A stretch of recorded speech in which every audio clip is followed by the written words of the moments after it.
একটি বাসে পাশাপাশি সিটে বসেছে এক বৃদ্ধা এবং এক তরুণী।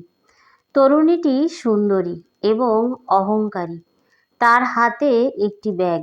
ব্যাগটি সিটের পাশে রাখতে গিয়ে সে দৃষ্টিকটুভাবে বৃদ্ধাকে ধাক্কা মারল। বৃদ্ধা কোনো অভিযোগ করলেন না। তিনি আগের মতোই চুপচাপ বসে রইলেন।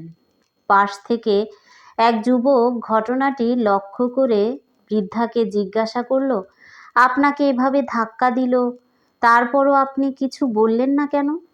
বৃদ্ধা মৃদু হেসে উত্তর দিলেন, এটি নিয়ে রাগারাগি বা কথা কাটাকাটি করার কোনো প্রয়োজনই নেই, কারণ আমার এই যাত্রা খুবই সংক্ষিপ্ত। আমি পরের স্টপেজেই নেমে যাব। বৃদ্ধার কথা যুবককে ভীষণভাবে আন্দোলিত করল। আসলেই তো, আমাদের একসঙ্গে পথ চলা খুব সংক্ষিপ্ত, তাই তুচ্ছ বিষয় নিয়ে ঝগড়া করা বৃথা। আমাদের সবার বোঝা উচিত যে এই পৃথিবীতে আমাদের সময় খুবই সীমিত। রাগ, ক্ষোভ, হিংসা, বিদ্বেষ, অপমান এগুলো নিয়ে সময় নষ্ট করাটাই নিরর্থক। কেউ আপনার হৃদয় ভেঙেছে, শান্ত থাকুন, যাত্রা খুবই সংক্ষিপ্ত।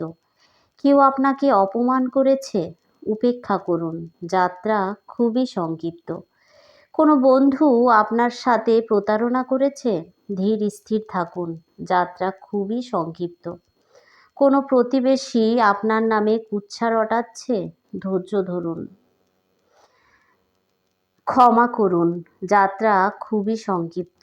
আমরা কেউ জানি না এই যাত্রা কতক্ষণ চলবে, কখনই বা থামবে। তাই আসুন একে অপরকে ভালোবাসি, শ্রদ্ধা করি, দয়া দেখাই এবং ক্ষমাশীল হই। সবার সঙ্গে সুখ দুঃখ ভাগাভাগি করে নিই, কারণ শেষ পর্যন্ত আমাদের যাত্রা সত্যিই খুব সংক্ষিপ্ত। ধন্যবাদ সবাইকে।